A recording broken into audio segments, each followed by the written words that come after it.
Macheroni. Uvuke kahle. Ndovuka ndingakusabona. Ndiyavuka. Zwavhuḓi. Vho madotani. Ri hone ri nga vhusa ngeyo. Habe nonaka ṅwana washo. Ndo livhuwa mrathu wanga.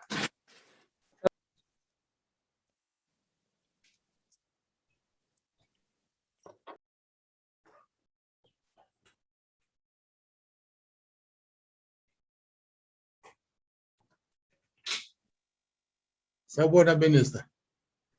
Sawubona baba. Kunjani mfowethu? Ikhona njani? Sawubona. Good to hear from you. Ufake imaskani noma use-ofisini? Yewe. Imbi lento bathi ayisahambi nje ngomoya ihamba nange-Holy Spirit. So fanele uhlale umaskile noba uwedwa. Ningathi uligwala John, uligwala.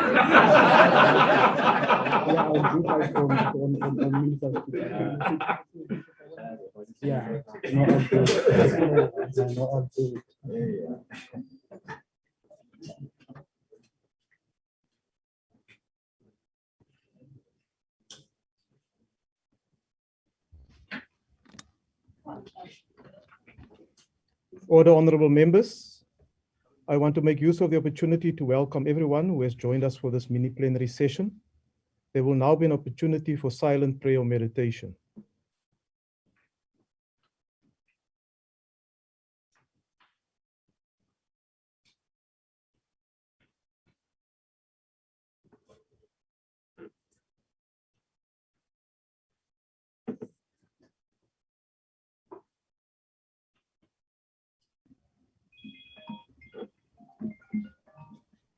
Thank you, honorable members.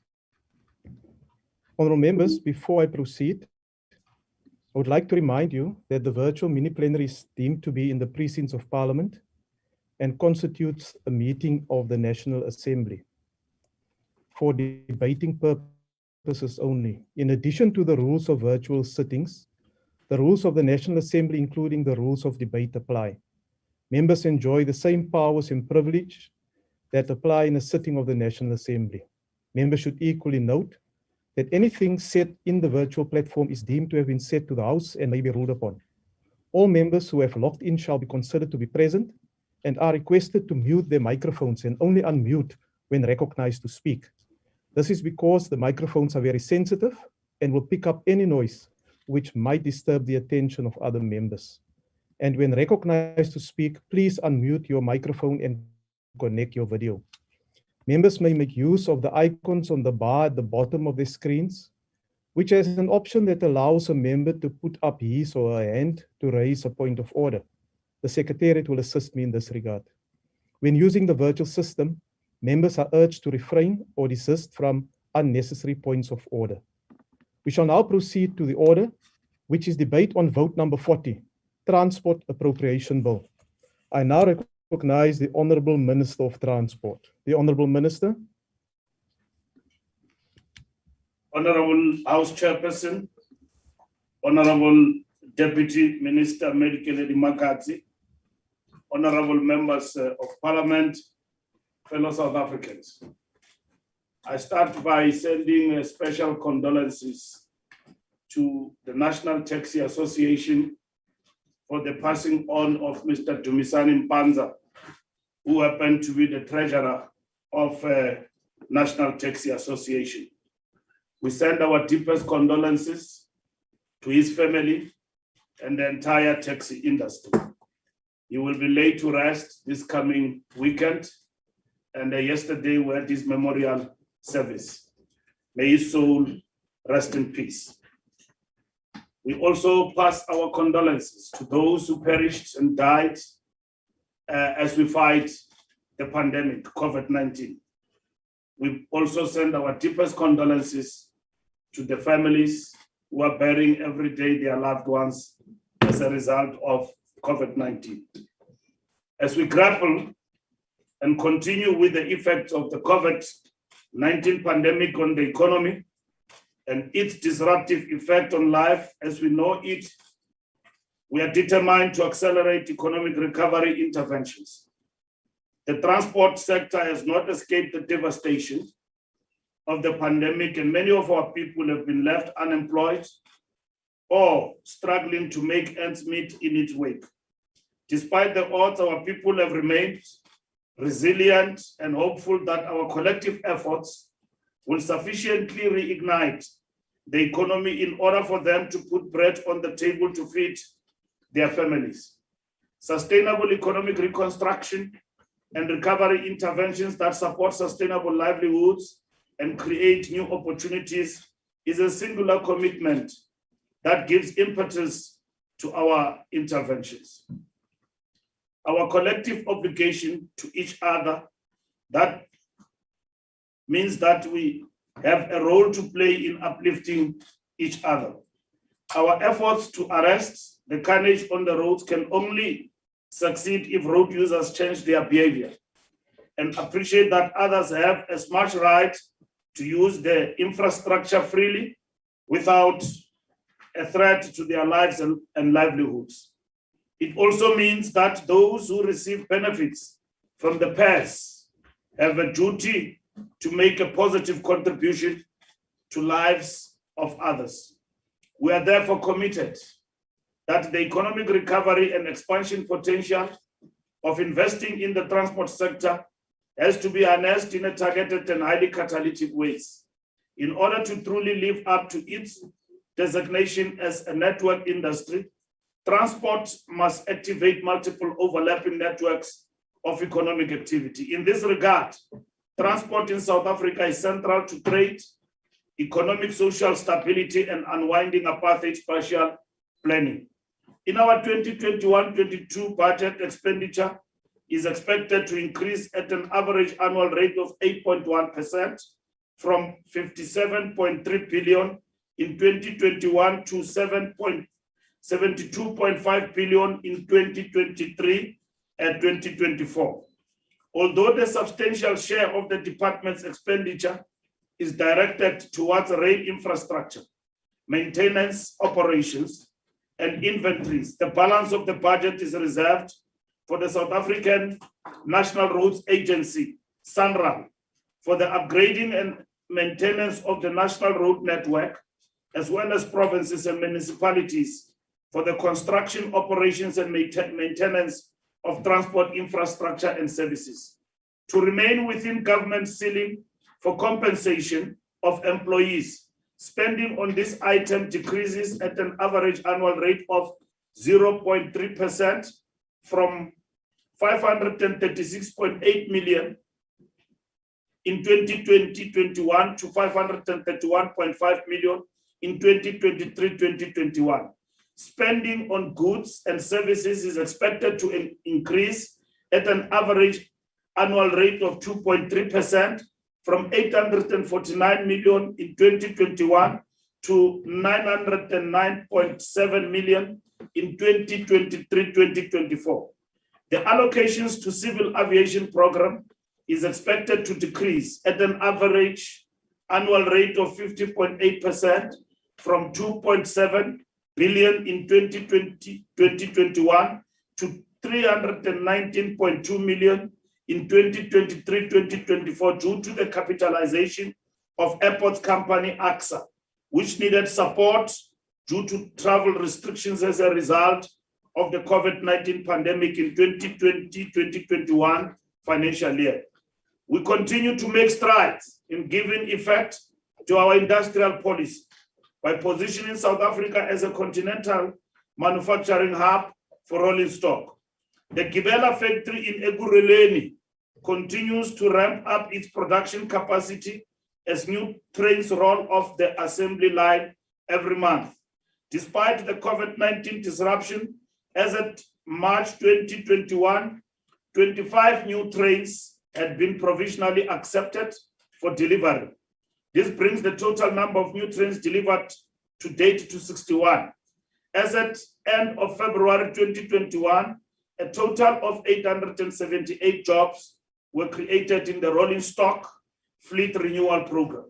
Chairperson, as we committed to returning to service our rail operations, which were largely interrupted by the total shutdown, we have identified the following corridors as priority corridors for service recovery this financial year.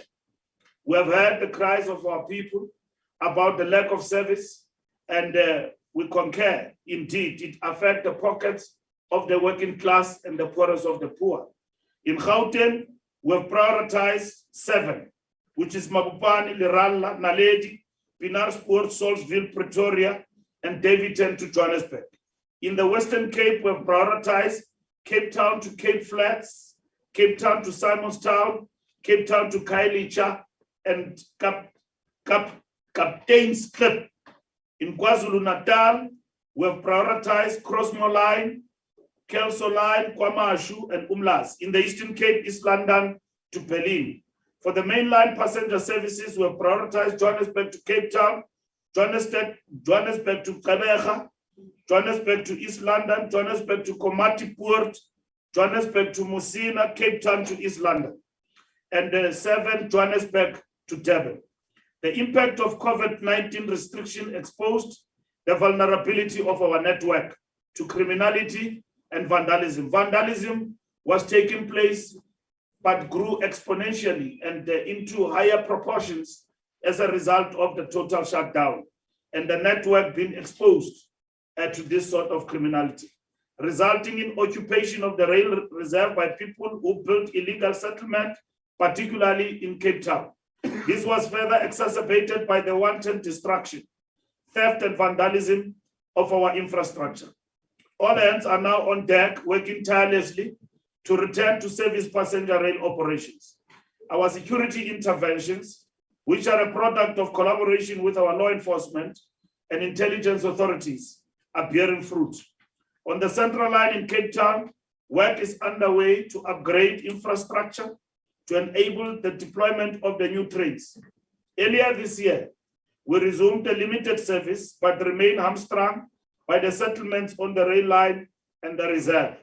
We've been working tirelessly with the Ministers of Human Settlement, as well as Public Works and Infrastructure, the Western Cape Provincial Government, and the City of Cape Town to resettle the people on the reserve. We are confident that we will achieve the resettlement soon in order to complete the infrastructure upgrades and restore the rail service.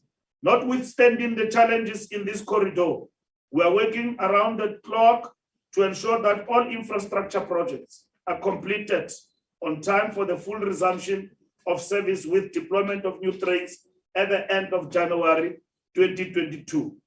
On the Mabopane Road corridor, infrastructure upgrades are also underway. The completion of phase 1 of the upgrades will enable the resumption of a limited service at the end of November 2021. The resumption of full service is planned for early December 2021. Transfers to Passenger Rail Agency of South Africa amount to 57 billion, accounting for an estimated 27.2% of the department's budget over the medium term.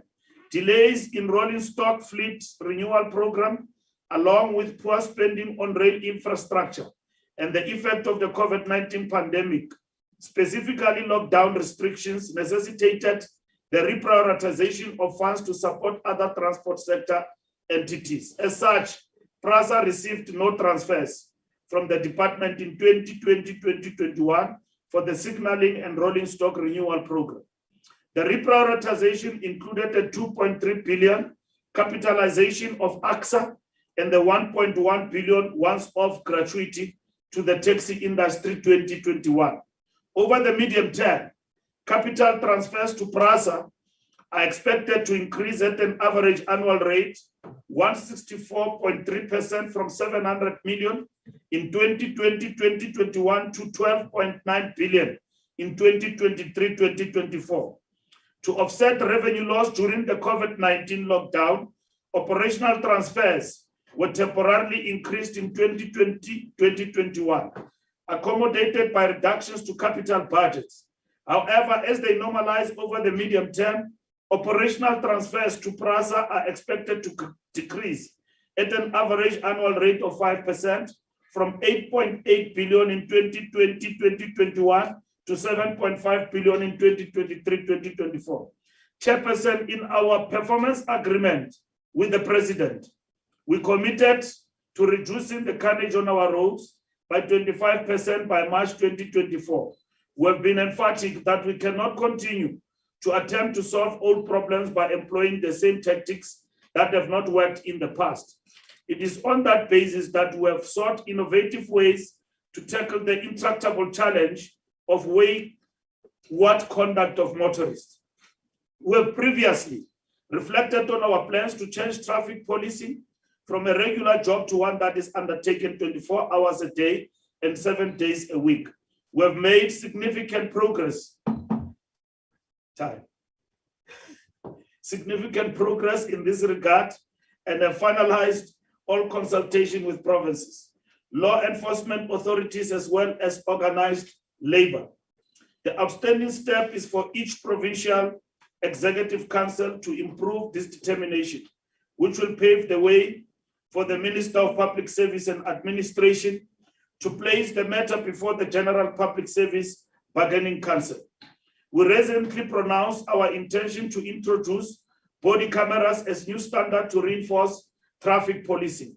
The use of this technology will go a long way in gathering evidence on the interactions between the officers and motorists. This will undoubtedly improve the conviction rate of motorists who break the law and deal a death knell to corruption. Our collective commitment to arrest the carnage on our roads and save life and limb must be supported by all of us. As part of strengthening the traffic management value chain guided by the Constitution, we have started the process of looking into possibility of streamlining and rationalizing our traffic entities. This includes reviewing founding laws of some of these entities to ascertain areas of duplication, drivers of inefficiency, and areas that require streamlining. To that effect, we are looking at the mandates of the Road Traffic Management, RTMC, the Road Traffic Infringement Agency, RTIA, and the driver's license card account trading entity. Closely aligned to this is the review of the service delivery model of driver and the vehicle licenses. We have been paying particular attention to the challenges confronting driving license testing centers across the country and the impact this has on the livelihoods of those who require these entities services to put bread on the table. We have taken heed of the plethora of complaints by members of the public, civil society, and political parties, and we are taking decisive action to address the issues raised. The end game of our intervention is improved service delivery and enhanced efficiency in the functioning of DLTCs free of corruption. We've engaged as the three spheres of government and have agreed on a range of matters that will address the most pressing challenges relating to driver and vehicle licensing. And the packages of this change will be unveiled in the next coming months as we implement brick by brick the improvement in terms of centers of driving license in the country. This includes longer operating hours, use of technology to eliminate queues, and the introduction of an online interface for optometrists and medical practitioners to upload on the INATIS the eye test results. This is part of a process to allow motorists to employ the services of an optometrist of their own choice for eye test.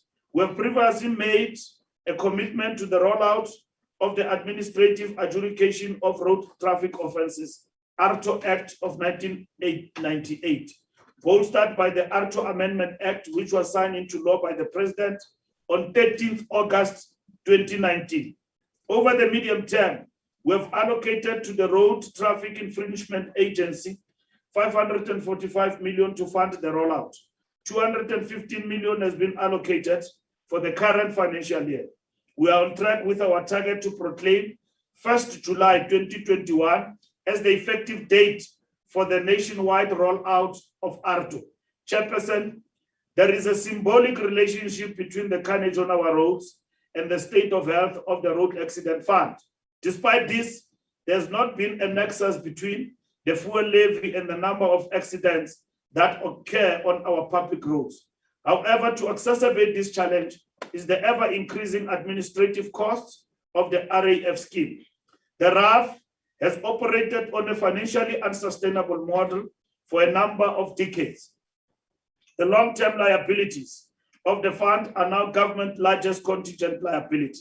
In recent years, the fund has also experienced liquidity challenges as claims against the fund has outpaced the growth in the RAF levy. Claims against the fund have increased at an average annual rate of 8.4% from 61.3 billion in 2017-18 to 78.2 billion in 2020-2021 and expected to increase to 102.9 billion by 2023-2024. As a result, the accumulated deficit is expected to increase to 519.9 billion in 2023-2024. The other biggest cost drivers for RAF are legal fees that the entity has to settle, both in terms of its own legal cost and those of the claimants. The current COVID-19 disruptions are expected to worsen the liquidity of RAF. It is expected that this impact will extend to the 2021-22 and 2022-23 financial years. Although the lockdown levels resulted in revenue loss, this has narrowed to an expected 5 billion rand for the year ending on 31 March 2021. The most significant change going into the 2021-22 financial year is the new RAF operating model. The operating model represents a new approach to the investigation, settlement, and litigation of claims. The grant provides funding for infrastructure and indirect costs of operating bus rapid transit system in Johannesburg, Tshwane, and Nelson Mandela. And now referring here to the bus rapid transit. In these cities, funding from the grant is expected to lead to a combined increase in the number of BRT weekday passenger trips.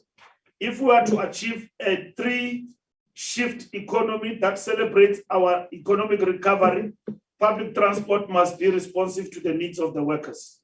This year, we will gazette financial amendments to the integrated fare system regulations. The first rollout of the integrated single ticket will unfold during the course of this year.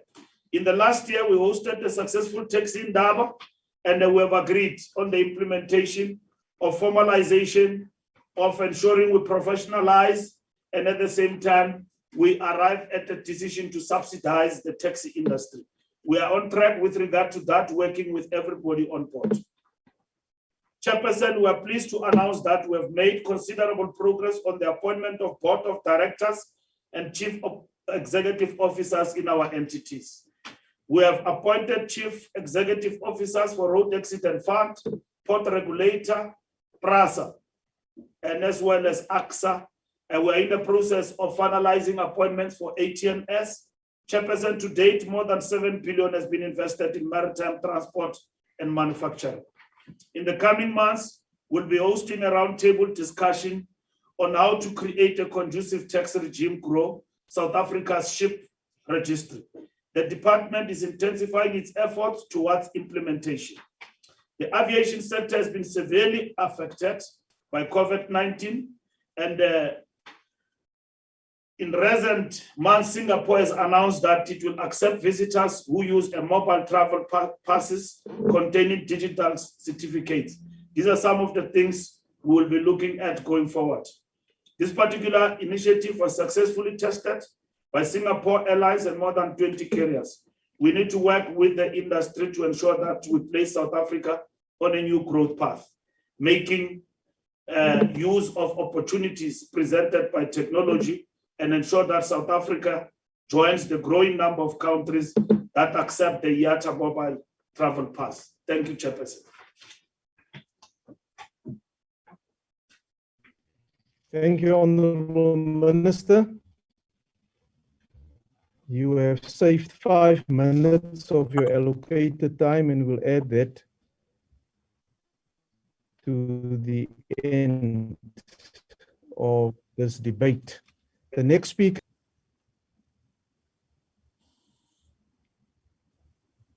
The next speaker is the Honorable Mantu. Chairperson, thank you very much. Good morning to the Minister, the Deputy Minister, all members of the Executive, members of the Portfolio Committee, fellow South Africans, good morning. It is a singular honor to me to present this report on behalf of the Portfolio Committee on Transport. This budget vote occurs under very difficult circumstances, as all modes of transport have been and continue to be negatively affected by COVID-19 pandemic and the unintended consequences of the imposition of the Disaster Management Act.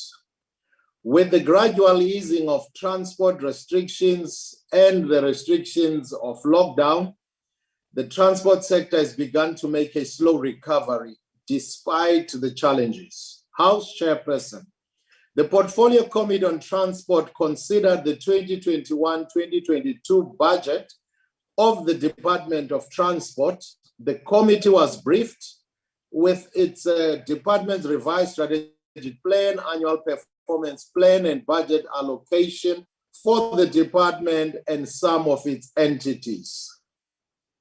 The committee further engaged with 10 of the department's entities, and due to time, 3 of them we couldn't engage with. However, we are pleased to announce that all the entities we received their strategic plans and APPs. And for that, we want to commend the Minister and Team Transport for this achievement, as this has always been a challenge in the past. The report before the House Chairperson details an overview of the performance of the department during 2021 financial year, policy priorities in 2021-22, and how they are aligned with national, regional, continental, and global developmental agendas. It also analyzes the 21-22 budgets of the department and its entities. The report further covers the table 21-22 strategic plans and APPs of the entities. Chairperson, honorable members, the committee met with 10 of the 13 entities, with the exclusion of Air Traffic Navigation Services, the Ports Regulator of South Africa, and South African Civil Aviation Authority. We have noted as a committee that the department is structured into 7 programs that are intended to discharge its mandate, and we commend the department on that. We have also as a committee received a report and noted that the department has identified 8 areas that it has prioritized in the 2021-2022 financial year in response to the MTSF 2019 to 2024. They are the following: safety and enabler of service delivery, public transport that enables social emancipation and an economy that works, infrastructure build that stimulates economic growth and job creation, building a maritime nation, elevating the ocean's economy, accelerating transformation towards greater economic participation, innovation that advances efficiencies, and environmental protection, last but not least, governance.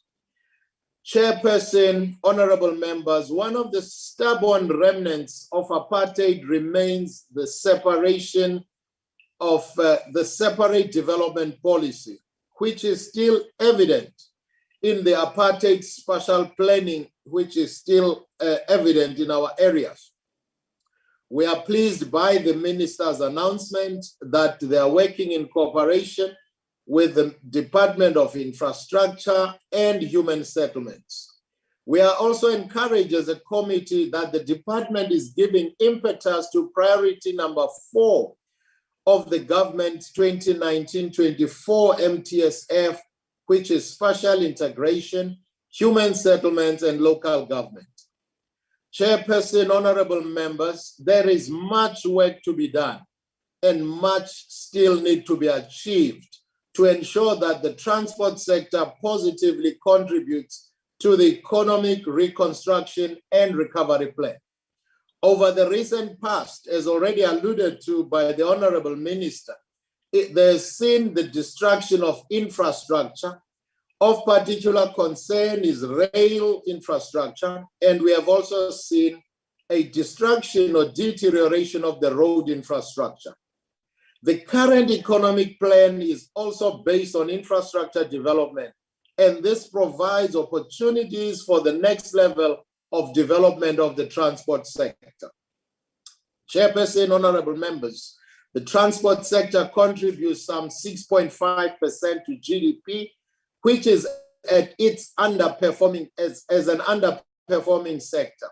With improved transport infrastructure, the contribution of transport sector can contribute significantly more to the GDP, because transport serves also major areas of the economy, which makes its indirect contribution to GDP much higher than its direct contribution. The transport infrastructure development must positively contribute to the industrialization and job creation as part of the economic reconstruction and recovery plan. The efficiency of our economy is dependent on the efficient functioning of the transport sector. Therefore, transport infrastructure development is key, and the department programs and its entities need to deliver this result. The minister has alluded to the budget as presented. However, as a committee would like to note the average annual rate increase of 8.1% from 2021 to 22-24. Although the substantial share of the department's expenditure is directed towards rail infrastructure, maintenance, operations, and inventories, the balance of the budget is reserved for SUNRAL for the upgrading on maintenance of the national road network. Over the MTF, we have noted transfers account to approximately 97%, which the minister has already alluded to. The core focus for the department over this MTF period with regards to roads is the Moloto Development Corridor, which is allocated 2.7 billion transfers to fund reduced tariffs from the GFIP, which we remain very concerned, and we call on the minister and the department to make the decision on GFIP. We have, despite numerous promises, we remain concerned that the decision is yet not announced on the future of GFIP, commonly known as e-tolls. Transfers to PRASA in the rail transport program account to an estimated 27.2% of the department's budget, which is quite a significant budget. However, Chairperson and honorable members, the agency has struggled for many years to deliver on its modernization program, which is meant to improve the reliability of services services to the poorest of the poor.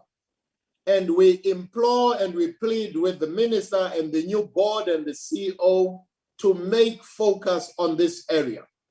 The committee has noted and welcomes the recent appointment of the new board members, in particular PRASA and its group chief executive officer.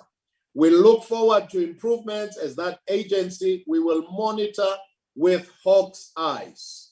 Efficient public transport are important to keep economic hubs functioning optimally. The department needs to ensure that it fills, as we have noted, its vacancies. There is a high vacancy rate, and we implore the department in this year to make sure that it fills the positions. During the committee's interaction with its entities, Minister, we would like to note that SAMSA and RTIA, we were appalled at the level of unpreparedness for the engagement. Acting officials in these entities seem to have no clue, to say the least. In the case of RTIA, or Road Traffic Infringement Agency, it is at a time when we were informed that it is newly appointed board, which we welcome. We are concerned, however, that if these are the right people to take the department forward in terms of your rollout of ARTO. Chairperson, honorable members, we have observed as a committee that the department is moving in the right direction, and we applaud the minister and the team.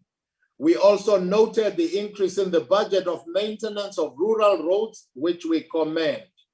The committee noted also the improved alignment between the department, its entity performance targets, which has not always been there.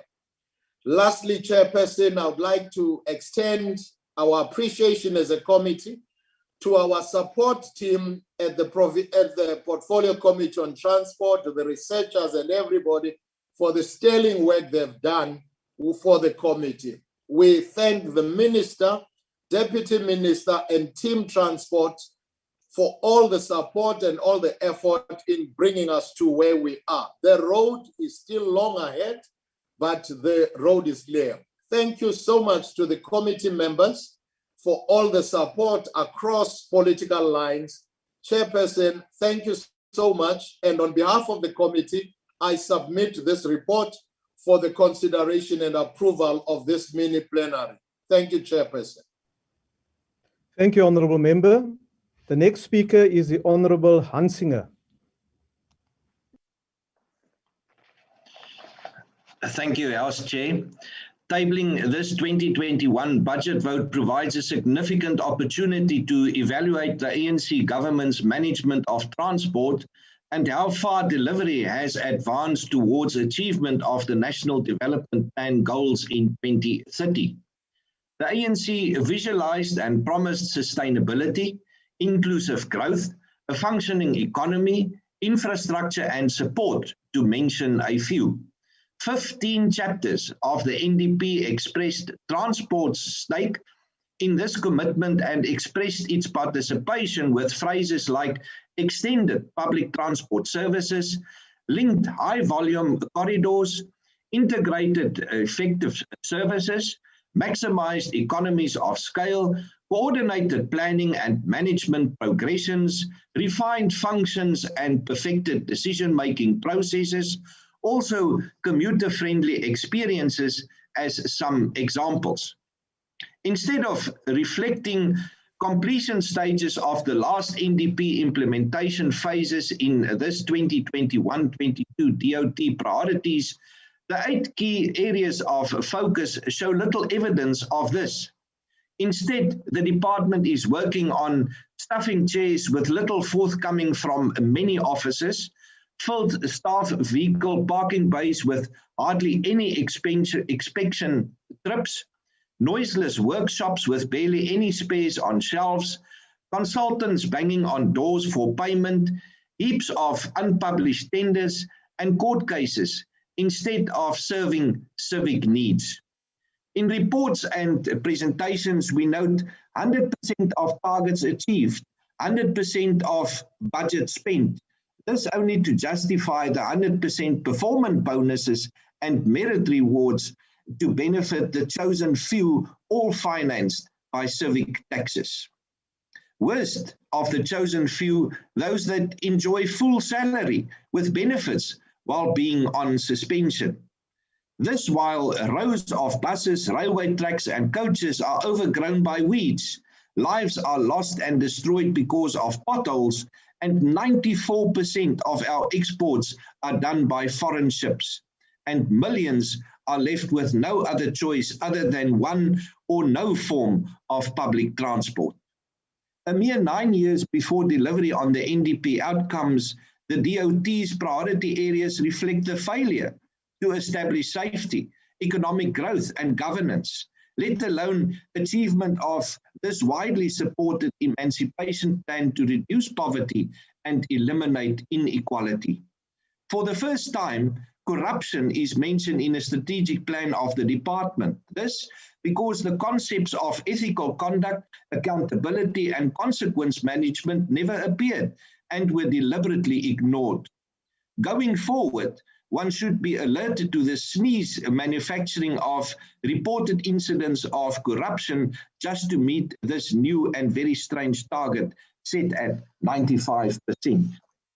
PRASA's massive 172 billion rand plan to modernize our aging trains and infrastructure is hardly continuing, with just one station completed in the last 5 years out of a planned 135 priority stations. At this rate, it will take more than the planned period to finish the work, by which time our systems will be outdated and will have to replace yet again. The department underspent 300 million rand in the previous financial year, the biggest component of which was public transport program, as if there are no needs of any of the core mandates, namely to protect commuters and assets. Why didn't you simply pay someone to fill some potholes? No wonder that after 6 consecutive financial years under the review, the department had been unable to achieve its annual performance targets, with internal control deficiencies and compliance to legislation being the main debilities.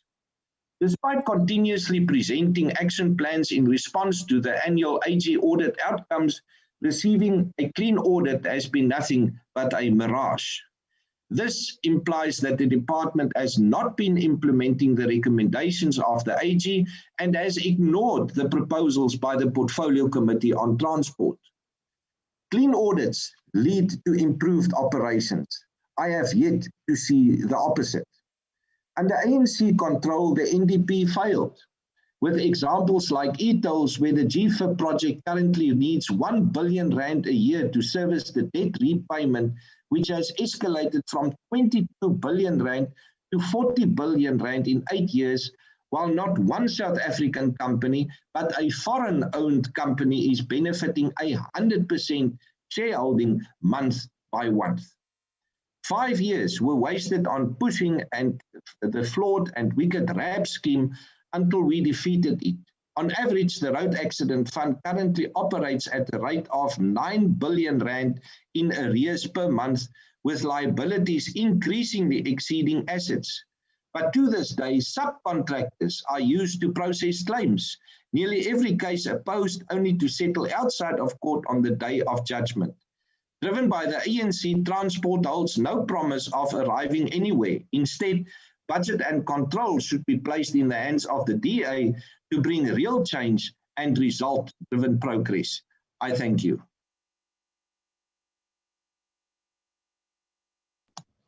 Thank you, Honourable Member. The next speaker is the Honourable Noluchungu. Thank you, Chair.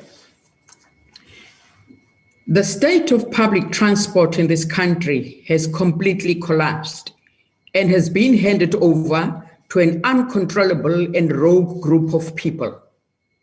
The collapse of Metro Rail around the country is a clearly calculated campaign to benefit a few individuals, while millions of South Africans are suffering.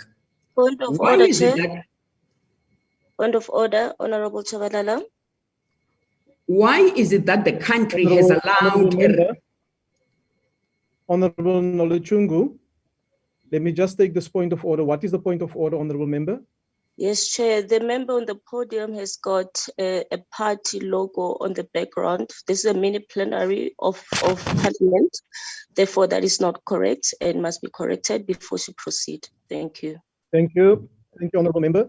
Honourable Noluchungu, you heard the point of order. That point of order is sustained. Party logos are not to be displayed during sittings and plenaries. My apologies, Chair. Sorry. It's fine, thank you. Why is it that the country has allowed a rail network that transported millions of people to simply collapse like that? What are the real motives of those who behind the collapse of Metro Rail? Who stands to benefit? More importantly, Why is it that the Department of Transport has allowed this to happen and failed to fix this over the 2 years now? PRASA has struggled for many years to roll out its modernization program, which is meant to improve the reliability of services and increase the number of passengers. The modernization program entails focused spending on repairs and maintenance as part of the agency's rolling stock fleet renewal program, as well as improved security. Of the 290 PRASA rolling stock fleet renewal program, only 23 train sets have been deployed. Due to lack of infrastructure development in terms of modernization of depots and stations, these new trains are only permitted to run on the Pretoria-Pienaarsport corridor. There has been a reduction in the capital expenditure budget of PRASA. At PRASA, material non-compliance findings were raised on annual financial statements. Expenditure management, procurement and contractual management, and as well as consequence management. Compliance monitoring deficiencies previously reported remained unaddressed. The state of road transport is not any better. The taxi industry is in a permanent state of war with so many people getting killed, and the ministry has not come up with a reliable plan to root out all the warlords in the industry and make this industry an attractive industry for all those who want to be involved in public transportation.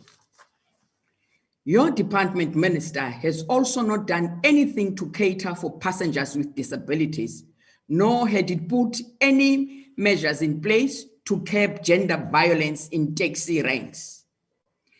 The dire state of public transport in rural provinces is painful to watch.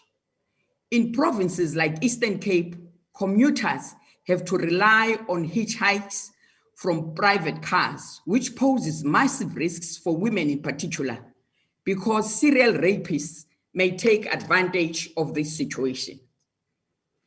The less said about the road accident fund, the better. Minister, you have allowed this fund to be looted by legal firms who pocketed most of the money meant for victims of road accidents. Today, the road accident fund is almost bankrupt, leaving thousands of road victims with nowhere to go. The legal firms that pocketed this money, among which is the legal firm belonging to the Minister of Justice, Ronald Lamula, are smiling all the way to the bank. Minister, all the rot that has engulfed this ministry is deepening because you are either too scared to take action or you are just clueless about what you need to do to change the situation around. To date, you have not resolved the perennial problem of tolling South African roads. It is now clear that the tolling of the roads in Gauteng does not work and will never work. But you have persisted with a clearly dysfunctional approach to road tolling. Are you going to keep on demanding that the people of Gauteng must pay toll fees or not? You must come out clear on this issue to avoid confusion. Minister, your department has a responsibility to deliver a safe, reliable, efficient, and affordable public transport system. But if you were to ask any commuter that uses public transport on whether the public transport of South Africa is reliable or not, they will tell you that public transport in South Africa is not safe. Public transport in South Africa is not efficient. The public transport in South Africa is not reliable. The public transport in South Africa is very expensive. And finally, Minister, the public transport in South Africa is not universally accessible. Under these circumstances, and from your budget, it is clear that this department has no idea what needs to be done. We therefore reject this budget. I thank you. Thank you, Honorable Member. The next speaker is the Honorable Sitole. Thank you, House Chairperson. Good morning, honorable members. This budget report shows serious sign of absolutely disregard for ensuring a safety of and developing transport mode in South Africa. This disbanded submit half-baked ideas and a copy and paste attitude to the information it provides. The department in its budget report obviously does not respect the work of Parliament, as it is clear that the submission of this report are not intended to improve the country transport mode, but rather just to see how much money it can get from the public purse. The budget of this department blows hot into directives issued to improve the safety of transport network users. In the same way, the minister provides us with empty promises for finding a solution to e-tolls. Early this month, it seems Minister Mbalula was bored with himself as he's made a sort of proclamation to the NCOP about resolving the e-tolls. As we have come to expect, he has broken down off the side of their road of his journey in concluding this issue. The IFP is equally frustrated with these ministers and his lazy attitude in addressing the matter. It all have a devastating effect on roads and users in Gauteng, especially on many companies who struggle to operate in the current economic climate. The iron here is that businesses are having to close early or cannot trade due to ESCOM erratic and road shadings. Yet the e-toll battery have been sufficient power to suck the last fear cent from our citizens. Unfortunately, Honorable Chairperson, we should not hold our breath in hope that the minister will take this report seriously, as this department shows to respect for the values of accountability and responsiveness. As promised in our constitution, for example, directives were issued to PRASTA by the LSR, which has been unacceptable. Ignore. What is the point of spending money to establish supporting function when the department have freedom to ignore directives without any good reasons? This level of disrespect of places such Africans at great risk. Before we knew of risk association with the COVID-19 pandemic, our lives hung in the balance due to transport safety. For example, the potholes in our roads are becoming worse, and criminals are using the damage caused by them to their advantage. Government is lacking in the crackdown and safety inspection of taxis that have been converted from panel van, which cause for concern. Then Honorable Chair, then there is the problematic way scholar transport is handling. Recently, a report highlight the importance and reliance of services of scholar transport for those children who would otherwise not be able to go to school. Unfortunately, the model of operation officers differs from the province to provinces. These sectors need to develop a set of regulations that contain overall guidelines of how services are conducted, whilst allowing provinces to control the demand, area payment, and safety enforcement of scholar transport. As we are awaiting the slow roll out of the vaccine, COVID-19 is dealing us with 3 blows in order to avoid a total knockout in the transport industry, The department need to start issuing the 1 billion COVID-19 relief fund promised to the taxi industry. Citizens cannot be placed at risk because government has not sufficient control. The taxi industry, which has allowed for many illegally and non-compliant operators.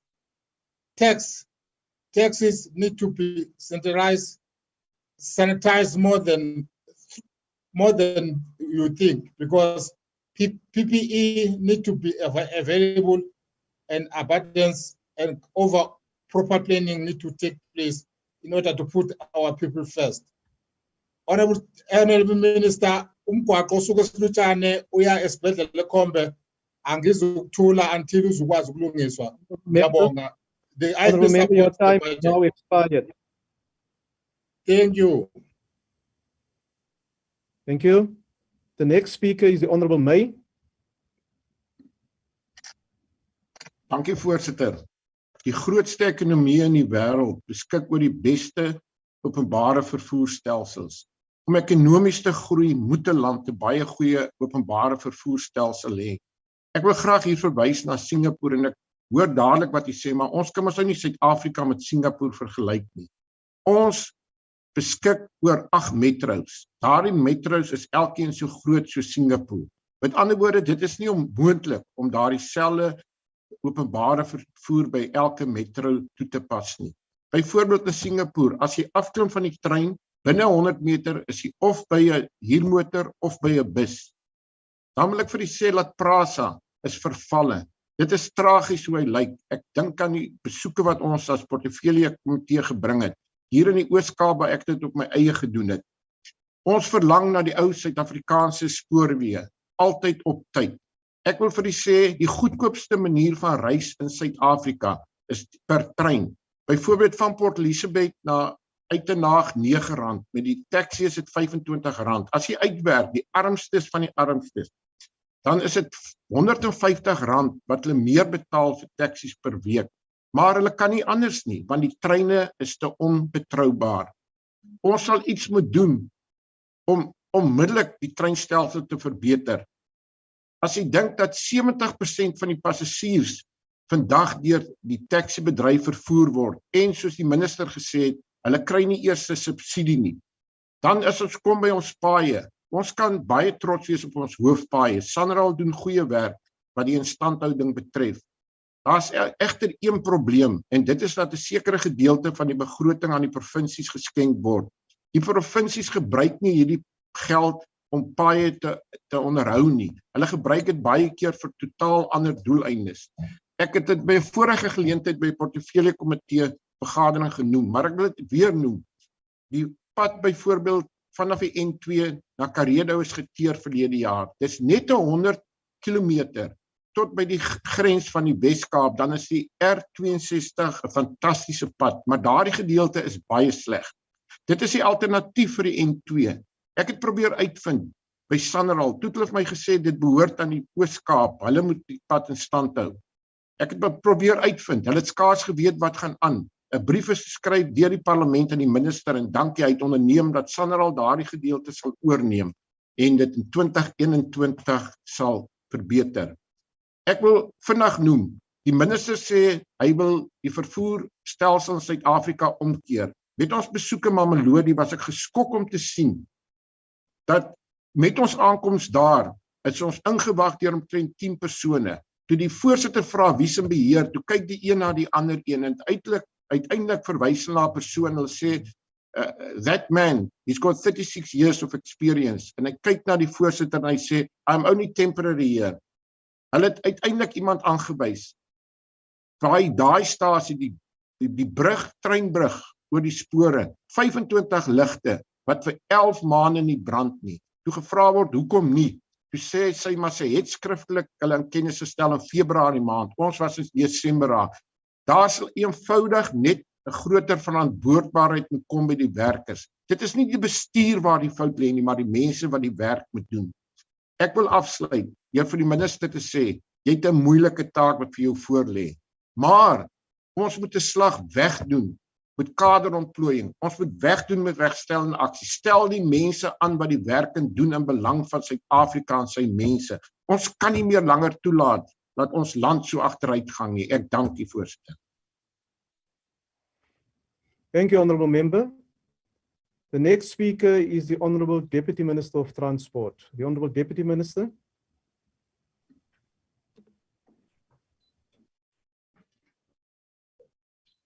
Thank you very much, Chairperson, Honourable Foley,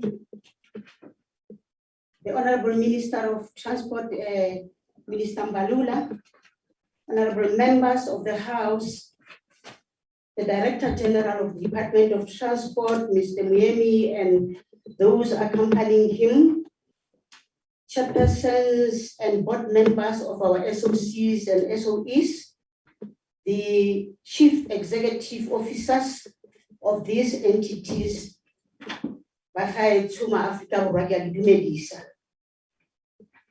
as we table this budget, we are reminded of Nema Kleke for her undying commitment to free her people from that which demeaned them, and the dignity of the people which she sought for them having been dehumanized, and she stood firmly for the liberation in particular of women. And today we can proudly say we are here in these hallowed chambers, and many women have been able to occupy positions of power.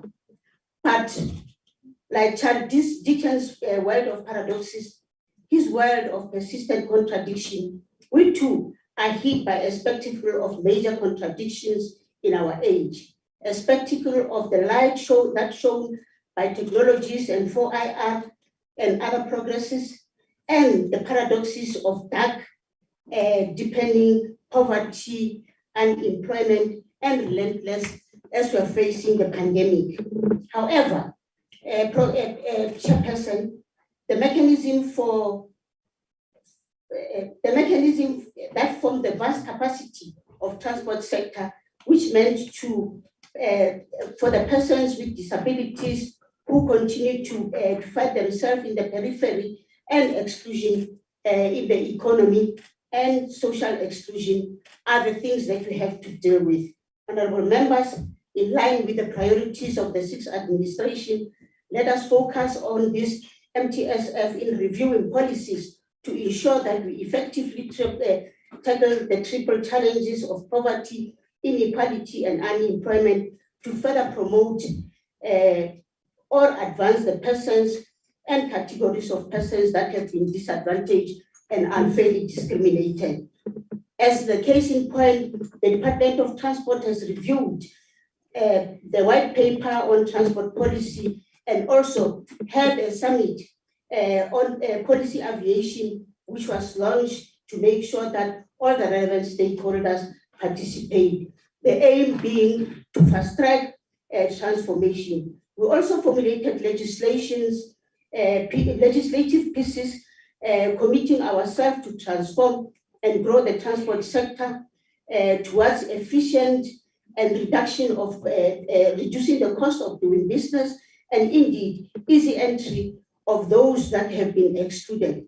And to this effect, we've got 12 bills that are before Parliament, and we believe Parliament will be able to prioritize some of these bills so that we can be able to have speedy progress.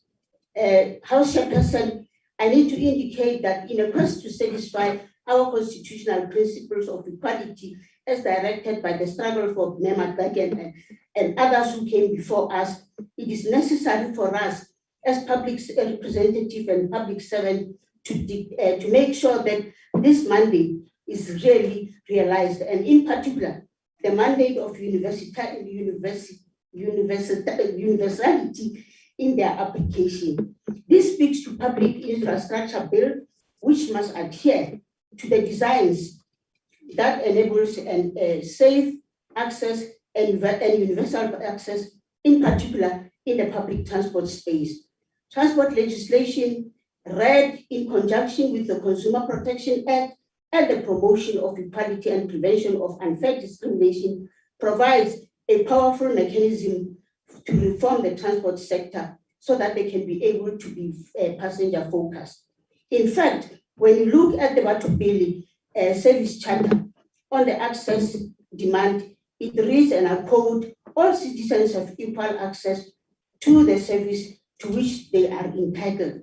We have already established partnership with the Office of the Deputy Minister of Women, Youth and People with Disability since the last financial year, with the main objective of making sure that the vulnerable groups, particularly in the public sector space, are looked into. Our major focus with the Deputy Minister was to look at the sexual harassment, gender-based violence, and femicide in the public transport sphere. Gender and disability and youth and children's unit of the department remains a conduit for the mainstreaming of issues affecting vulnerable groups in this sector of transport. We also continue to strengthen women-run business formations. Evidence is what we did in the Northern Cape, where we launched the chapter of Sandwich, and post this budget, there will be other 2 provinces that we will visit to go and revitalize these structures. Regarding universal access, Chairperson, we are currently finalizing a complaints mechanism which will ensure that we monitor complaints of persons with disabilities in particular and dispense necessary action in resolution of these challenges. I need to also indicate that the Minister has set the agenda, and 2 of the issues that we believe we can be able to do is to make sure that we monitor the transformation in construction, engineering, aviation, maritime sector in line with the national transformation imperative in a manner that broadens economic participation, economic growth, and create jobs. The Minister also has impressed upon us that it is critical for the broad-based Black economic empowerment, the skills development, and the growth of small, medium, macro enterprises and cooperative, with a particular focus to townships, small towns, and rural economies. The department has thus far adopted a set of priorities, amongst others, for this MTSF linked to the National Development Plan to build a strong and inclusive economy and to adopt the apex priorities of government, which focuses on job creation and economic transformation. House Chair, we also believe that the transformation objectives could best be realized preparing young people for work and making sure that they are employable once we have been able to prepare them with quality education, skills development, and capable and ethical professional cohorts that will be able to best serve the public service of the Republic of South Africa. The department has since made sure that there are internships, learnerships, and apprenticeships for all these cohorts that we're talking to. And we believe that they can be immediately and quickly be absorbed in the work stream. We report, Chairperson, that the department managed to have bursaries which were sponsored by the department and the CETAs so that we can be able to contribute towards the skills development in the Republic of South Africa. And to this effect, Honorable Chairperson, I need to indicate that from the CETAs, 25,195 various skills programs have been entered into, and these were sponsored by the CETAs. In addition, the department, together with the public entities and the provincial department, has given bursaries to 3,715 unemployed youth, believing that once we have been able to have these people, we will be able to improve service deliveries in the Department of Transport. House Chairperson, the Department of Transport is in agreement with 13 universities, and these agreements will be revised so that we can be able to look into the sixth government priority. In this financial year, we will continue to search for a recruit of scarce skills so that we can be able to improve, particularly scarce skills that will be coming from the TVET colleges. House Chairperson, the aviation transformation leaves much to be desired because of the slow pace that people who are previously disadvantaged find no space, but only 20% of the PhDs are in aeronautical engineering as pilots and other critical skills. And this is one of the things that the department is looking into to make sure that we are able to increase this cohort. In spite of the aforementioned issues, House Chair, one of the strides the department is making is to make sure that the National Civil Aviation Transformation Strategy in this financial year focuses on these challenges that I have said, and they become priorities. Action of this financial year for further transformation of the aviation sector include finalization of the partnership with the Department of Basic Education to make sure that we draft and finalize the curriculum with the Department of Basic Education. In addition, we are in phase 2 of making sure that the business case for the establishment of government-owned academy is moving forward.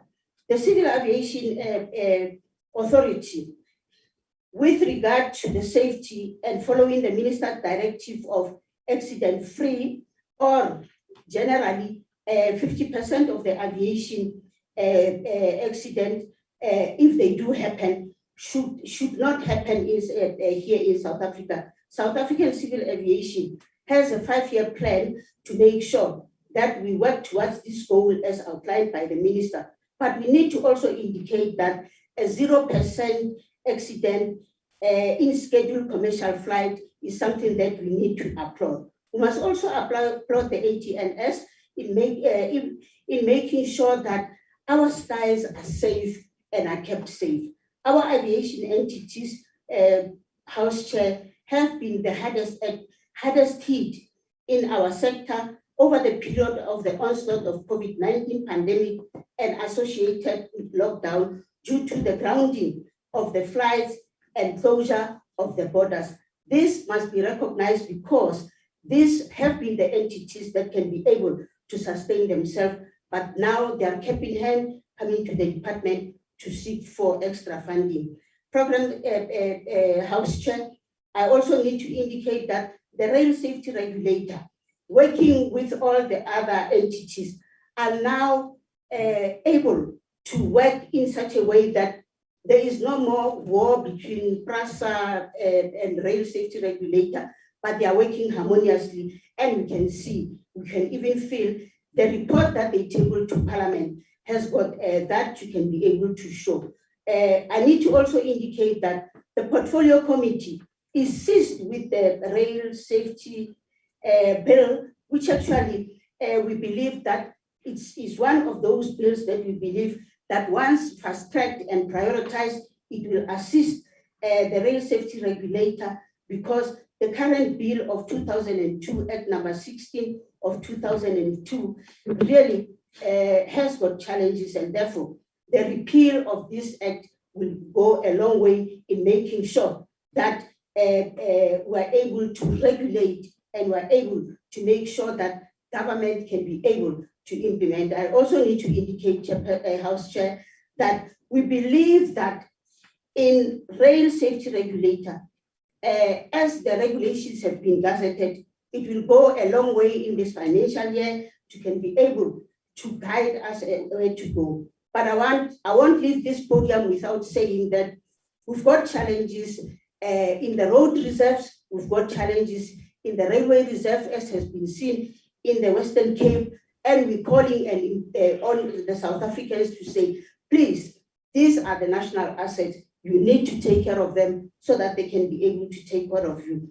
As I conclude, I need to indicate that the budget that has been presented by Minister Mbalula will go a long way in responding to some of the issues that has been highlighted by the opposition party. The budget that Minister Mbalula has presented to us here is a budget which actually has got a foundation which has been laid previously for the achievement over this MTSF, and we believe that supporting this budget will go a long way in making sure that South Africa is no longer the South Africa of the past, but it's South Africa that is moving forward, and it's South Africa that will grow the economy. I thank you, Chairperson. Thank you, Honorable Deputy Minister. The next speaker is the Honorable Zungula. I don't see him on the platform. If he's not there, then I'll continue to the Honorable Mabena. The Honorable Mabena. Thank you so much, Chairperson. I was not speaking. Okay. Thank you. Ngiyathokoza sihlalo, ngilotshisa sonke isitshaba. Chairperson, the Department of Transport spent millions of rands organizing the taxi indaba, a largely expensive yet low-yield exercise, because to date, the department is yet to distribute the over 1.1 billion rands COVID-19 taxi industry relief package. Chairperson, the taxi rehabilitation program remains an overly generous program in terms of environment. So this is mainly because the uptake on the program is lagging behind and is bearing no fruit. As a result, the department uses this program as a conventional savings account. Funds are just allocated to this program as a tick box exercise, and only for this to be redirected to other departmental programs. Yet the minister this morning claims that the taxi indaba was a success. Chairperson, the local government elections are upon us, and without fail, another threat of the so-called imminent announcement on the future of Gauteng e-tolls has already been issued by the minister just in time.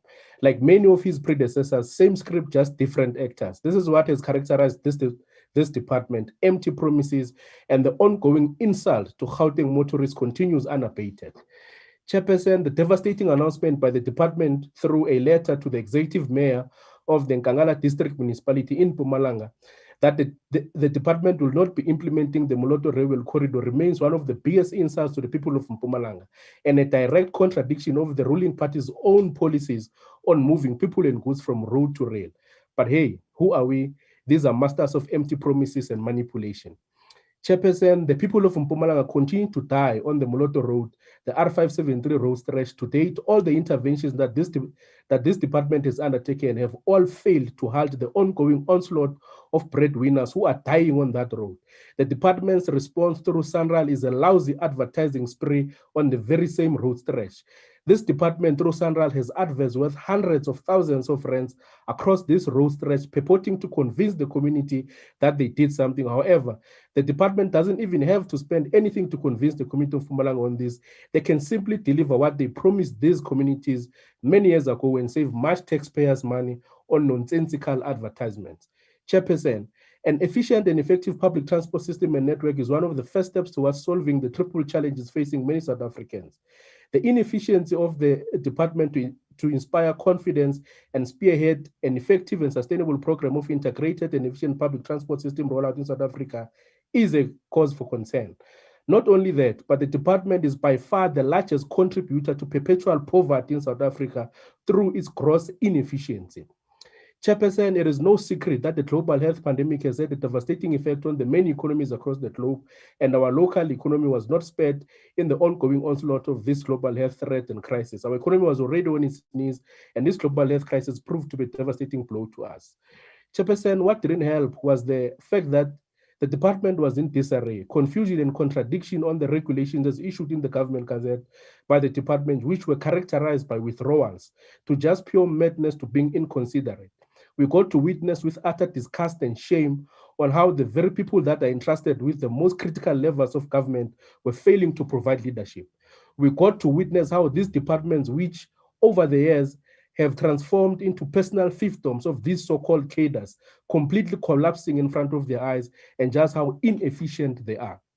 Chairperson, to ignite an economy, any self-respecting government in the world knows that they would need an efficient public transport system, given the fact that a lot of incomes and many South Africans diminished during this global crisis. It makes sense that the mobility of South Africans should be the least of the worries of our citizens. Yet the department failed dismally to lessen this burden on our people. Thank you very much, Chairperson. I thank you. Thank you, Honourable Member. Honourable Members, I will now invite the Honourable Janki, who will preside over the remainder of this mini plenary session. The Honourable Janki. Thank you, Honourable House Chair. Thanks for the good work. I now invite Honourable Ramadwa. Ndo livuwa mulisei. mudzula chidulo chifhinga chevanea chone kha vantendele ndilumelise muulisei minister wa muhasho wa vhuendi Vho Mbalula, muulisei muthusa minister Vho Magadze, director general na timu ya muhasho wa vhuendi, miraḓo ya buthano la lushaka, vho mme na vho khotsi, vhadzulapo vha Afrika Tshipembe. Honorable Chairperson, transport is the lifeblood in any economy of the movement of goods and people. It is also essential for the provision of service and gaining access to service. Transport is critical for the efficient functioning of the economy and also makes an important contribution directly and indirectly to job creation and the GDP. It must be acknowledged by all that the COVID-19 pandemic has had a major negative impact on the transport sector, and the department has been functioning under very trying conditions to make progress in the transport sector. It is important in this budget vote to focus on the road infrastructure as it is a source of development and concern. Our focus on roads is the focus of the people, which means that it is important to address issues related to the road infrastructure in this budget vote. The country has a fairly developed road network, which requires to be further developed to ensure that rural areas are connected to towns and cities. Just as we face many challenges in the transport sector, there are equally opportunities. While understanding the challenge and seeking to fix the challenges, as the old adage goes, for every problem, there is a solution. It is the solution that and its implementation thereof that we must focus in this budget vote and assess the important opportunity that present themselves. Honorable Chairperson, during 2020 and 2021 SONA, President Matamela Cyril Ramaphosa announced the refurbishment of N1, N2, and N3. These are major national roads which connect the different parts of the country. This is an important undertaking as it has positive economic implications. This responsibility will be that of the Department of Transport. At the same time, the department must ensure that there is an improvement in the business model of Transnet Rail to protect the road investment by moving freight and goods off the road. Honorable Chairperson, Sandral has traditionally been one of the more successful SOE. It has always successfully executed road development projects which it was assigned, and it has generally functioned efficiently.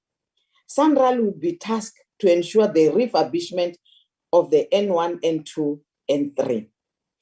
It is important that the funding for this major project is made available for this project to enable implementation. The Gauteng e-tolls GFIP issue requires resolution, as this has negatively affected the credit rating of Sandral. This issue has been a long and drawn-out process, and a workable solution needs to be implemented, as the agency should not be negatively affected when implementing road infrastructure development projects. Declining budget for road transport program means that Sandral must ensure that it is able to secure maximum value for road development. Honorable Chairperson, RTIA, that is Road Traffic Infringement Agency, and RTMC, Road Traffic Management Corporation, play an important regulatory function to ensure road safety and compliance with the road regulations. The department is intending to integrate these entities into one to have a single program for road traffic law enforcement. The road safety must be implemented, monitored, as as this is complementary and reinforces road traffic law enforcement. Both road safety and law enforcement is critical, as it is an active deterrent that reduces road hazards and accidents. The greatest asset which this country has is its people, and therefore there must be reduction of road accidents. Honorable Chairperson, having sound legislation and regulation based on the best international practice is important, but it is less effective if there is no sufficient enforcement. The budget for this program increased, which means that program required to be rigorously implemented. The Road Accident Fund has been much in the media with court cases of lawyers and RAF staff agreeing on settlement which are not lawful. Another reported incident was the attempt recovery by RAF of some 320 million, which was duplication of payment to legal firms representing accident victims. This is also a reflection of poor financial control. The Road Accident Fund carries a liability of 367 billion. This is a risk and cannot continue. The solution should be found. The level of increase in road accident is only part of the problem. Governance and financial controls need to be enforced with consequence management. The fund is currently operates is a risk to the fiscus. Intervention is necessary. This includes the implementation of the Road Accident Benefit Scheme policy, which is based on social security principles. Honorable Chairperson, recently there's been much media attention on the condition of municipal and provincial roads in many parts of the country, including those which are run by opposition parties as provincial and municipal level. The condition of the roads has deteriorated. Road transport seems to be the dominant mode of transport in the country, even for freight of goods. The ANC government has emphasized its desire to move freight and goods transport from road to rail.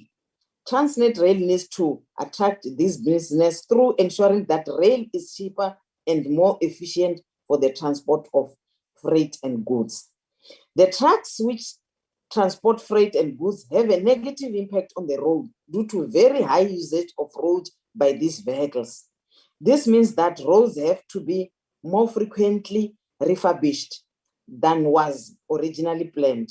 This places pressure on the budget, which can be utilized to build new roads, especially in rural areas, to ensure that growth in the agriculture sector is always accompanied by infrastructure rather than refurbishing existing roads.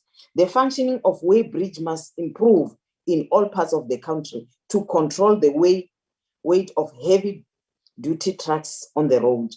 Many roads have dangerous potholes, which results in accident causing injury and at times a loss of life. These roads accidents which are caused through the condition of the roads, besides causing hardship to families, have a negative economic impact and cost the country billions of rands. In rural areas, this becomes an even greater problem during rainy season, as farm workers are transported by trucks, and at times there are open trucks which become problem when faced with an accident due to potholes in the roads.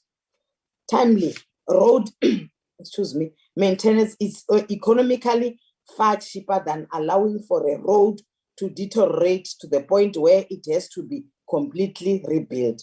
This is becoming a further problem under condition of budget cuts in the context that country faces physical constraints. It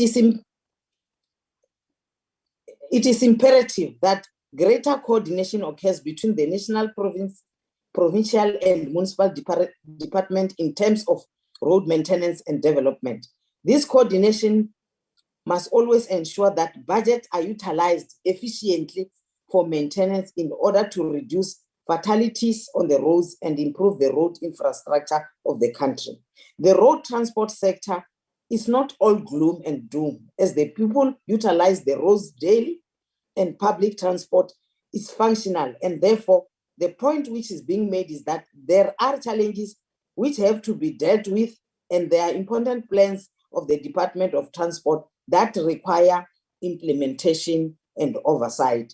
As a public representative, it is imperative that the concern of people are articulated in the democratic parliament.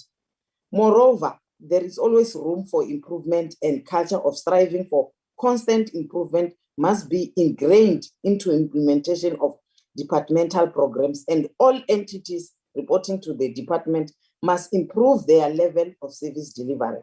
It is important that the plans for the department are implemented in an efficient and cost-effective manner so that there is quality of spend and maximization of the value for the country, even though the department is functioning under difficult conditions due to the COVID-19 pandemic. The ANC support this vote. Thank you, Honorable Member. Thank you, Honorable Ramadwa. Thank you. I now invite the NFP, Independent Congress, COPE, the PAC, Al-Jama, Honorable Hendricks. Thank you very much. Thank you very much, Honorable House Chair. Honorable House Chair Al-Jama supports the budget. I also want to raise, and I hope the Minister of Transport is listening as he always does, that what I'm raising is a matter of national importance. You can't have our naval base in Simonstown where our sailors are, and they live all over the peninsula. They live in Kailitsa, they live in Ocean View, and there's no train service for them from Fischik to Simonstown.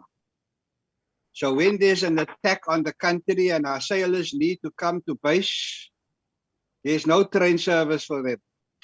They have to navigate very difficult public transport services like taxis.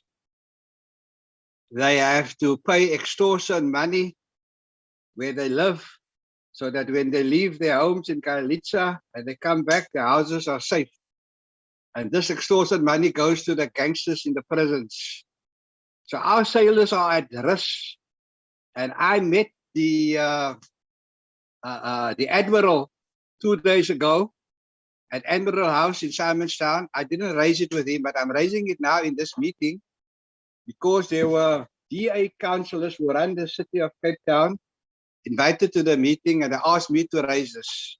So I'm doing this work on behalf of the DA because they are responsible for the city of Cape Town, and they are very concerned that there is no rail service from Fischik to Simonstown. But this is a matter of national importance. We can't put our sailors at risk before they've even boarded the submarines and the ships to attack the enemies. And you know, with America in Africa all over, and they want a regime change because of our position on Palestine, the Navy has to be on alert. So I want the minister to reply with deepest respect that he's going to find money in this budget to ensure that the rail service runs from Fischik to Simonstown. We cannot put our sailors at risk because they are there to protect the country. And the Minister of Transport doesn't do his job. He's putting the whole country at risk. Thank you very much, Honorable House Chair. Thank you. I now invite Honorable Sayitlulo. I hope you will not speak on behalf of Al-Jama. Baie dankie, Baru Voorsitter Janchi. Honorable Chairperson, on the 9th of July 2019, I stood before this House, albeit on the virtual platform, to debate on the budget of the Department of Transport. I highlighted the failure of the ANC-led government in the city of Rustenburg in getting the integrated public transport network, or rather the Rustenburg Rapid Transport bus service, underway after conservative postponements and collapse of bus stations.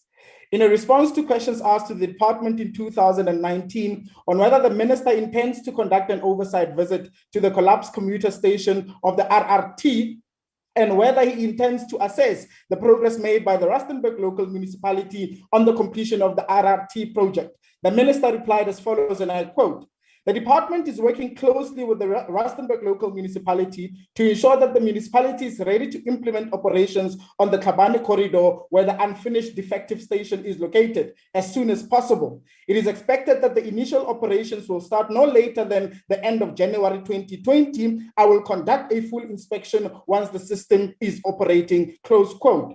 Fast forward to 2021, no buses are running. There are incomplete bus stations and the traffic is still a mess in Rustenburg. In an interview with the 702, Mayor Kuno and the acting director for roads and transport in Rustenburg had the audacity to blame the lockdown for the failure to have buses running and the stations could not complete it. This is after 3.4 billion later and almost 12 years in the making, Honorable Chairperson. In October 2021, the executive mayor will leave, and then a new mayor will just shrug off his or her shoulders on this issue. In an article published by News 24 on 9 March 2021, it is alleged that a company with the links to the controversial ANC benefactor, Edwin Sodi, was leading the construction of the Rustenburg Rapid Transport Project, whose delayed completion has been attributed by some alleged self-enrichment by senior politicians and municipal officials in the Northwest Province. Once again, the ANC government shows its disdain to South African taxpayers. But the road does not end there, Honorable Chairperson. Just take a few hours drive to the Free State from Potchefstroom, then Bloemfontein, where the city of Mangaung is no better than the city of Rustenburg.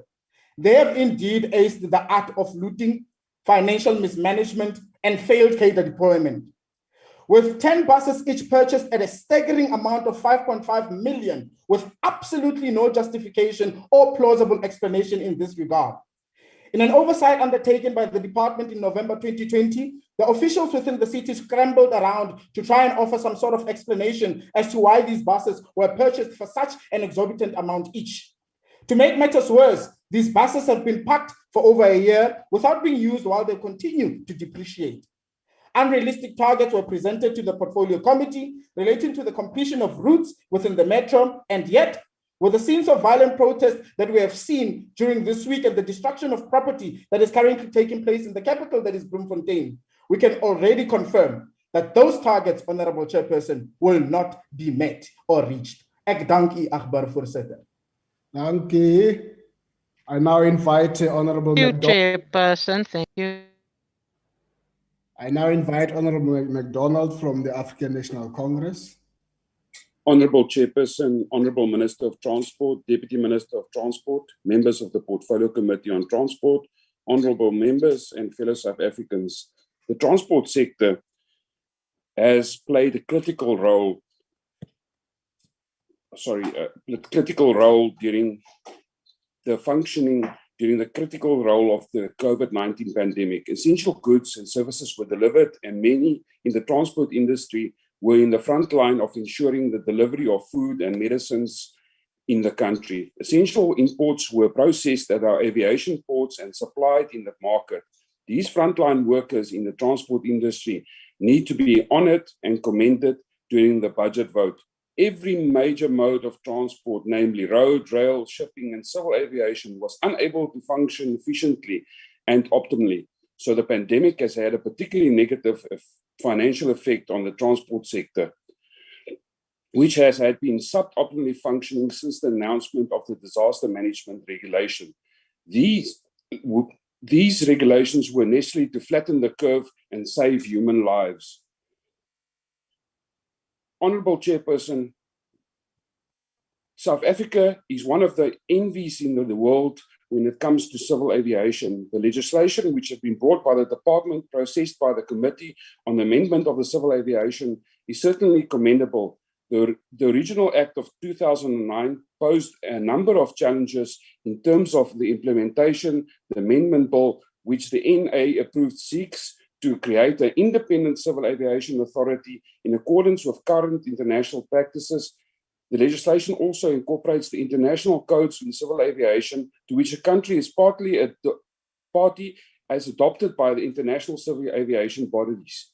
For the first time, environmental standards were also made the responsibility of the Civil Aviation Authority, as the country has international commitments to ensure the reduction of greenhouse gas emissions. In the past, the Civil Aviation Authority fell outside the PFMA, and current legislation has corrected the anomaly through ensuring that entity will conduct its business in accordance with the PFMA. The Act also made the Civil Aviation Authority a preferred creditor to ensure that the monies collected on its behalf will reach the entity if any company collecting on its behalf faces liquidity challenges. The department has been functioning under challenges, the abnormal circumstances during the COVID-19 period, and slow and steady progress has been made under these conditions. The department has a clear annual performance plan, which is clear annual quarterly targets. This makes enhanced oversight much easier on the basis of clearly defined reporting for each program. However, it's imperative that the department is able to fill the large number of vacancies with skilled and capable people to ensure the implementation and plans and programs. Honorable Chairperson, there are three major regulatory and service delivery entities which report to the Department of Transport in the civil aviation sector, namely the Airports Company of South Africa, Air Traffic and Navigation Services, and the South African Civil Aviation Authority. These entities play a significant role in the civil aviation industry, ensure that the country maintains the highest international standards and the best practices, as these bodies must function on the same international standards, given that the civil aviation industry is both local and global. The South African Civil Aviation Authority deals with the important safety and regulatory matters regarding the safety and incidents in civil aviation industry. Air Traffic and Navigation Services ensure that air traffic are able to safely land and depart airports and maintain a safe flight plan to its destination. The civil aviation industry cannot safely function without these bodies. Chairperson, honorable members, the budget for the ATNS is based on an assumption of an increase in revenue, albeit a low-level increase forecasted due to cash reserves measures. This must be monitored going forward as the situation still remains fluid in the aviation industry. AXA has been a company responsible for developing of most of the major airports in the country. It operates 9 airports and has equally investment in other international airports. It also capacity for providing technical advisory consulting service to other airports nationally and internationally. AXA derives its revenue from civil aviation industry and through commercial operations at the airports. Traditionally, AXA has been a financially self-sufficient, but due to COVID-19 and travel restrictions, which have been particularly severe in the civil aviation industry, the company cash generation ability was negatively affected. It was forced to restructure its expenses and address inefficiencies that require substantial increase in air traffic to regain financial self-sufficiency. Chairperson, honorable members, Honorable Hansinger was in the meetings. He knows very well that the department, through the Ministry's department, has for the first time aligned its APPs with the service delivery, and going forward with this budget, the department will definitely enhance its service delivery in the future. Honorable Nolushungu should really consider to attend a couple of meetings, because she would then know that the strides that the department has made in addressing all the issues that she has mentioned. Honorable May, the ANC government will never ever shy away from Black-based economic empowerment, and we will continue with our radical economic transformation through the country, with Blacks in particular, and we will never ever shy away from our policies. Thank you very much, Chairperson. The ANC supports the budget vote. Thank you, Honorable MacDonald. I now invite the Honorable Minister, Fikile April Mbalula. Thank you, Chairperson and honorable members. First, let me pass my condolences to the chair of the Portfolio Committee, Honorable Msebenzi Zwane, on the passing away of his brother. and I suppose that is why he's not in the lineup today. Our deepest condolences from the ministry. I wish to also thank the Ministry of Transport, everybody who worked with me, and also the department, the DG and his team, and the Deputy Minister. As a team, we are able to execute and deliver this budget today. First, let me start with RAF and also thank honorable members for your invaluable input in terms of our budget. Let me start first with RAF, that the sixth administration highlighted and elevated the challenges facing RAF. That is what we have done. We brought governance and administrative stability to this entity. Upon assumption of office, we immediately appointed a fully fledged and competent board. We also appointed a competent CEO. Many people don't like him because he's very competent. It's one. And he's got all my support and the support of the board and the support of this government.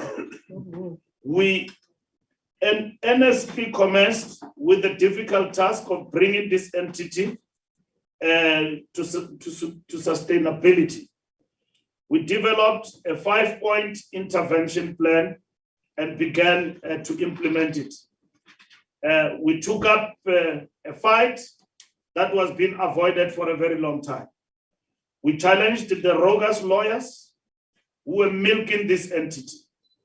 This intervention is working. In the 2018-19 financial year, the RAF collected revenue from the fuel levy for an amount of 17 billion rand, Mr. Mapena, 17 billion rand, Honorable Mapena. Of this, 10.3 billion was spread on legal fees, when only up to 5% of RAF cases are actually ending up in court. We could not go on like this. We have dissolved the panel of attorneys. You know, all of you were in court, but we are winning. Model, and have signed an MOU with the Office of the Solicitor General at the state attorney. This measure alone is saving the entity about 10 billion rand annually. We are also changing the model of the fund. We have, for the first time, gazetted the medical tariffs for the RAF. This will further curb abuse of process on the dealings and the particularly of administration. We're investigating all fraudulent claims and corrupt individuals and activities of RAF. Will bring all crooks to book. We will bring this fund to sustainability and address its going concern status in the course of the term of office. On e-tolls, I'm not rogue. I'm part of a collective and I'm part of cabinet. E-tolls is a decision that requires government. Yes, I lead that. That is my responsibility. I have presented 9 possible solutions to the e-tolls impasse, which I had inherited. It is not easy, because if it was easy, the solution could have now been pronounced. Government is on the verge of resolving this matter. The National Treasury has been mandated by Cabinet to work with us to resolve this matter.